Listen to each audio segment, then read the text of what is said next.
السلام علیکم دوستوں، کیا آپ جانتے ہیں کہ ایک ایسا دن بھی ہے جس کے روزے کے بارے میں نبی صلی اللہ علیہ وسلم نے فرمایا کہ اللہ تعالیٰ پچھلے 1 سال کے گناہوں کو معاف فرما دیتا ہے؟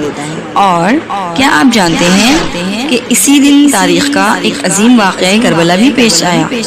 اور آخر یوم عاشورہ کی اصل حقیقت کیا ہے؟ آج کی ویڈیو میں ہم عاشورہ کی فضیلت، اس کی تاریخ، اس کے روزے اور کربلا کا پیغام، تو اس کے بارے میں تفصیل سے جانیں گے، اس لیے ویڈیو کو آخر تک ضرور دیکھیے۔ تو سب سے پہلے دیکھتے ہیں کہ یوم عاشورہ کیا ہے۔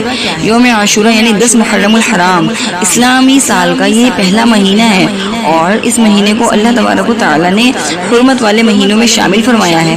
محرم کی 10 تاریخ کو یوم عاشورہ کہا جاتا ہے۔ یہ دن اسلام میں بہت اہمیت رکھتا ہے، اور اس دن سے متعلق کئی عظیم واقعات تاریخ میں ملتے ہیں۔ نبی صلی اللہ علیہ وسلم سے پہلے عاشورہ کا روزہ کیوں رکھا جاتا تھا؟ تو احادیث سے معلوم ہوتا ہے کہ قریش کے لوگ بھی زمانہ جاہلیت میں عاشورہ کا روزہ رکھتے تھے۔ جب نبی کریم صلی اللہ علیہ وسلم مدینہ منورہ تشریف لائے تو آپ نے دیکھا کہ یہودی بھی عاشورہ کا روزہ رکھتے ہیں۔ تو آپ صلی اللہ علیہ وسلم نے پوچھا کہ تم اس دن کا روزہ کیوں رکھتے ہو؟ تو انہوں نے جواب دیا کہ اس دن اللہ تعالیٰ نے موسیٰ علیہ السلام اور بنی اسرائیل کو فرعون سے نجات دی تھی، یعنی 10 محرم الحرام کو، اور فرعون کو غرق کر دیا تھا۔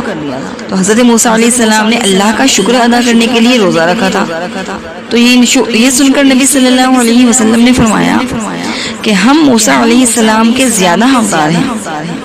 پھر نبی صلی اللہ علیہ وسلم نے خود بھی عاشورہ کا روزہ رکھا اور صحابہ کو بھی اس کی ترغیب دی۔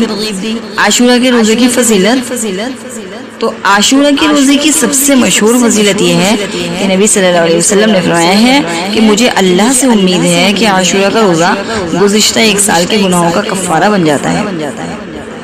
تو سوچئے، صرف 1 دن کا روزہ اور اللہ کی اتنی بڑی رحمت، یہ اللہ تعالیٰ کا اپنے بندوں پر بہت بڑا احسان ہے، انعام ہے۔ تو کون سا روزہ رکھنا چاہیے؟ نبی صلی اللہ علیہ وسلم نے فرمایا تھا کہ اگر میں اگلے سال زندہ رہا تو 9 محرم کا بھی روزہ رکھوں گا اور 10 محرم کا بھی روزہ رکھوں گا، یعنی 9 اور 10 کا روزہ رکھا جائے، یا 10 اور 11 کا رکھا جائے، ٹھیک ہے، تاکہ مسلمانوں کی عبادت یہودیوں سے مخالف ہو جائے۔ کربلا کا واقعہ اور عاشورہ کے روزے کے بارے میں آپ کو بتانا چاہتی ہوں کہ یوم عاشورہ کی تاریخ میں ایک اور بہت دردناک واقعہ پیش آیا ہوا ہے۔ 61 ہجری میں اسی دن نبی صلی اللہ علیہ وسلم کے نواسے حضرت امام حسین رضی اللہ تعالی عنہ کو کربلا کے میدان میں شہید کر دیا گیا۔